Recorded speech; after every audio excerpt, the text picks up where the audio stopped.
Hello महारथियों, तो कैसे हैं आप लोग। चलिए, उम्मीद करते हैं कि आप लोग बहुत बेहतरीन होंगे।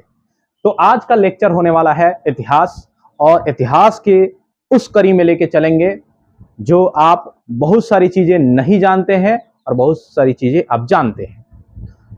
तो और बहुत मजा आने वाला है आज इतिहास के क्लास में। तो आज हम पहली क्लास में पहले तो ये जानने की कोशिश करेंगे कि इतिहास होता क्या है। तो हम लोग ये जानते हैं, बचपन से ये जानते आ रहे हैं कि जो पास्ट होते हैं, पास्ट यानी अतीत में जो घटित हुई घटनाएं हैं, उनके बारे में जो जानकारी मिलता है उसी को क्या कहते हैं, इतिहास कहते हैं। जो अतीत में घटित हुई घटनाएं हैं उन्हीं को हम क्या कहेंगे, इतिहास कहेंगे।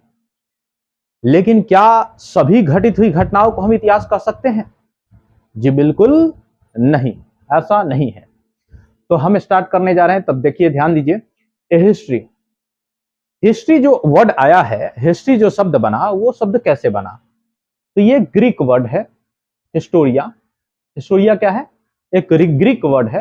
हिस्टोरिया क्या है? एक ग्रीक वर्ड है जो इसी से बना है हिस्ट्री। इसी से क्या बना है?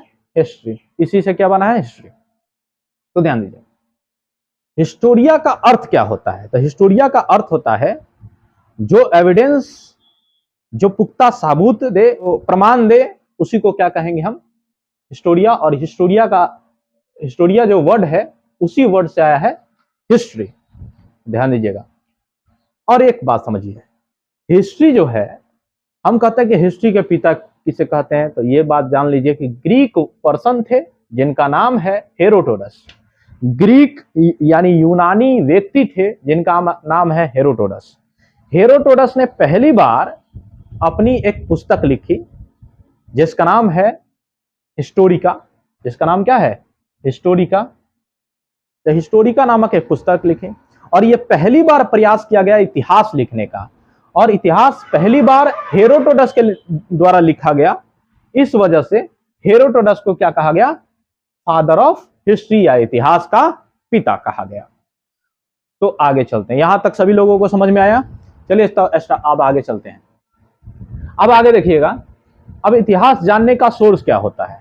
हम तो ये जानते हैं कि इतिहास, अतीत में घटित हुई घटनाओं को हम इतिहास कहते हैं, लेकिन उसको तो सोर्स भी मालूम होना चाहिए ना, कि क्या सोर्स है, किस सोर्स से हम कह सकते हैं कि ये इतिहास है।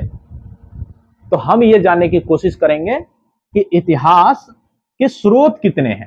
तो इतिहास के स्रोत हैं दो, एक तो आर्कियोलॉजिकल सोर्स है और एक है लिटरेरी सोर्स।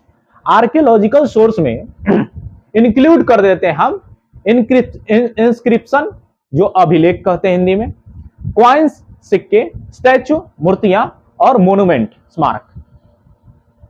ये सब क्या हमको जानकारी देता है? ये सब हमको अतीत में हुई घटना जो है, अतीत में घटित हुई घटनाओं के बारे में हमको जानकारी देता है। इसी से हम लोगों को पता चलता है कि कितना साल पुराना इतिहास है और कैसा इतिहास है। और आगे देखते हैं, लिटरेरी सोर्स, साहित्यिक स्रोत। साहित्यिक स्रोत में हम क्या जानते हैं? तो साहित्यिक स्रोत में रिलीजियस या धार्मिक, नॉन रिलीजियस गैर धार्मिक, और description of foreigner travels. Religious में हम लोग क्या देखते हैं कि रिलीजियस में बहुत सारे जो धार्मिक ग्रंथ है। तो धार्मिक ग्रंथ हमको क्या जानकारी देता है? धार्मिक ग्रंथ ये जानकारी देता है कि जो अतीत में घटित हुई घटनाएं हैं उसके बारे में जानकारी देता है। तो बात करें महाभारत, रामायण, महाभारत हो गया, रामायण हो गया, पुराण हो गया, उपनिषद हो गया, वेद हो गया, वेद के चारों, यजुर्वेद, अथर्ववेद, सामवेद, है कि नहीं, और ऋग्वेद। तो ये सब वेद हमको क्या जानकारी देता है? अतीत में घटित हुई घटनाओं के बारे में जानकारी देता है। तो ये हो गए धार्मिक या रिलीजियस। नॉन रिलीजियस में क्या आएंगे? तो नॉन रिलीजियस में आप लोग जानते हैं, जैसे चाणक्य का एक पुस्तक है जिसका नाम है अर्थशास्त्र। तो अर्थशास्त्र से जानकारी हमको मिलता है, अतीत में घटित हुई घटनाओं के बारे में जानकारी मिलता है।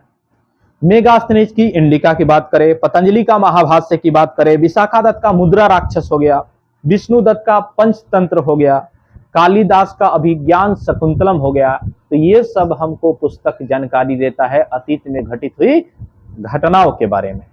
तो ये किस में आएंगे?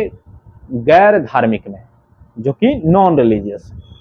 अब यहां बात करें विदेशी यात्रियों का वर्णन, तो प्राचीन काल से हम लोग देखते आ रहे हैं कि प्राचीन काल से बहुत सारे विदेशी यात्री भारत में आए और अलग अलग राजा के शासनकाल में आए, अपनी अलग अलग कथा लिखा, अलग अलग अपना बुक लिखा, और उस बुक में भारत के बारे में बहुत सारे बखान किए, बहुत सारे चर्चा किए, और उस सोर्स से हम लोगों को मालूम चलता है भारतीय इतिहास के बारे में। तो ये आप लोगों को बहुत अच्छे तरह से, उम्मीद करते हैं कि बहुत अच्छे तरह समझ में आया होगा।